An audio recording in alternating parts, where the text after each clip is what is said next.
Нийслэл 119 сургууль 180 цэцэрлэг үйл ажиллагаа явуулж байна. Энэ онд л гэхэд сургуулиудын урсгал засварт 290 сая төгрөг, харин цэцэрлэгүүдийн засварт 100 сая төгрөгийг улсаас гаргахаар төлөвлөжээ. Тооцоолж үзвэл энэ жил тухайн нэг сургуулийг засахад улсаас 3 сая төгрөгийг төсөөлсөн байгаа юм. Гэтэл энэ нь олон анги танхимтай сургуулийг засахад хаанаач хүрдэггүй гэж байна. Өнөөдөр нэг сургууль цэцэрлэг дээр яг урсгал засвартанд зориулагдаад 3-5 сая төгрөг төсөөлөгдсөн байж байгаа. Тэгэхээр энэ 3-5 сая төгрөгөөр өнөөдөр бараг 1 өрөө байрагч 2 өрөө байрагч одоо засах юм хөрөлцөхгүй мөнгө байгаа шүү дээ. Тэгэхээр яг энэ дээр бол бид нар эцэг эхчүүдийн дэмжлэгийг Иймээс эцэг эхчүүдийн дэмжлэгийг сургууль цэцэрлэгийн урсгал засварт авах зайлшгүй шаардлага тулгараад байгаа. Нэгэнт улсаас төсвөлсөн хөрөнгө нь хүрэлцэхгүй учраас эцэг эхчүүдийн зүгээс ч хүүхдийнхээ анги засварын мөнгийг өгсөөр хэвшил болсон.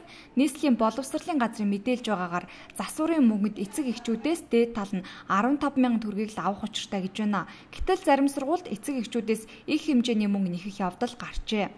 За ер нь бол зүгээр зарим одоо сургуулийн удирдлагууд, цэцэрлэгийн удирдлагууд зарим нэг анги удирдсан багш нартаас сургуулийн гадна талын тохиолдолд хийх гэж байгаа гэдэг юм уу? Цонхоо тэр чигээр нь одоо вакуум болгох гэж байгаа. Эсвэл одоо ангиа тэр чигээр нь дороожлох гэж байгаа гэдэг байдлаар 20-25 мянга ч гэдэг юм ийм зөвлөмжөнд дурддаггүй ийм зүйлүүд дээр мөнгө хурааж байгаа талаар зарим нэг ганц нэг гомдол гардаг. Гэхдээ сүүлийн 2 жилд энэ талын гомдол багассан байна.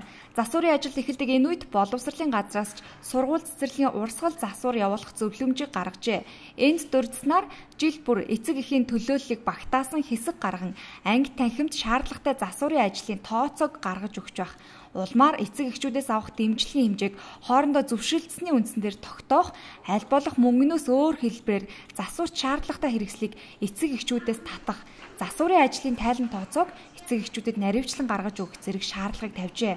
Ингэснээр эцэг эхчүүдээс засварын мөнгө нэрвэлээр илүү мөнгө авах явдал зогсно хэмээн тайлбарлаж байна.